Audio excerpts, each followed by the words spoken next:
எல்லோருக்கும் இனிய வணக்கம். நான் இப்போ ஒரு கதை சொல்ல போகிறேன். அந்த கதை என்னென்னா, மனைவி சொல்லே மந்திரம். இதை நீங்கள் ஜென்ட்ஸ் நிறைய பேர் ஒத்துக்க மாட்டீங்கன்னு எனக்கு தெரியும். இருந்தாலும் பெண்கள் ரொம்ப புத்திசாலிகள். நிறைய விஷயங்களில் நல்ல ஐடியா கொடுக்கக்கூடியவங்க. அதை நீங்களாம் உணரணும். அதுக்காக தான் இந்த கதை. ஓகேவா? ஒரு ஏழை விவசாயி இருந்தான். அவங்ககிட்ட 2 பசுமாடு மட்டும்தான் இருந்தது. அதை வச்சு அவன் குழந்தைகளுக்கு சாப்பாடு போடணும், மனைவிக்கு சாப்பாடு போடணும், பெற்றவர்களுக்கு சாப்பாடு போடணும்.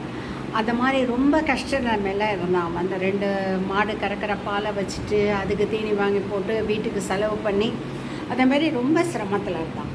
அப்போ அவன் இருந்த ஊருக்கு ஒரு சாமியார் வந்தார். சாமியார் வந்தோடனே இவன் போய் சாமியார் காலில் விழுந்தான். தன்னுடைய கஷ்டங்களை பற்றி சொன்னான். நான் ரொம்ப கஷ்டத்தில் இருக்கேன் அப்படின்னு சொன்னோன்னே அவர் சொன்னார், இல்லை, உனக்கு என்னோடய அருள் உண்டு. உன்னுடைய மாடு இதுமாரி பல மடங்காக வளரும். நீ நல்ல நிலைமைக்கு வருவ அப்படின்னு ஆசீர்வாதம் பண்ணார். அதே மாதிரி என்னாச்சுன்னா, அந்த மாடு 2 நாள் ஆச்சு, 4 8 ஆச்சு, 8 16 ஆச்சு, 16 32 ஆச்சு. அவன் ஒரு பெரிய பால் பண்ணையே வச்சுட்டான். பால் பண்ணை வச்சு பால் வியாபாரம் பண்ணி அவன் நல்ல செழிப்பாக ஆரம்பிச்சிட்டான். கூரை வீடு மச்சு வீடு ஆச்சு. வாழ்க்கையில் எல்லா வசதிகளும் அவனுக்கு கிடச்சிது.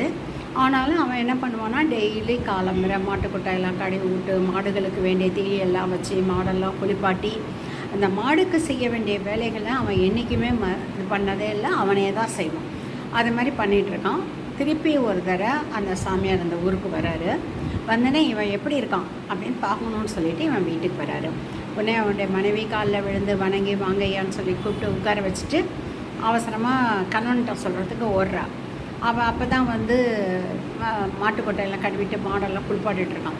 இன்னும் சாமியார் வந்திருக்காங்க அப்படின்னு சொல்கிறான். சொன்னதோ வந்துடுறம்மா, நீ போ அப்படின்னு சொல்கிறான். மறந்தே போயிடுறான். அவள் சொன்னதே ஞாபகம் இல்லை. இவனுக்கு மாட்டு வேலை தான் அவனுக்கு சரியாக இருக்கும். சாமியார் ஒரு 5 நிமிஷம் வெயிட் பண்ணார், 10 நிமிஷம் வெயிட் பண்ணார், 15 நிமிஷம் வெயிட் பண்ணுற கோவம் வந்துடுது அவருக்கு. வேணா என்னை மதிக்காமல் இருக்கும் வீட்டுக்காரன் அப்படின்னு சொல்லிட்டு எழுச்சிடுறாரு போகிறதுக்கு.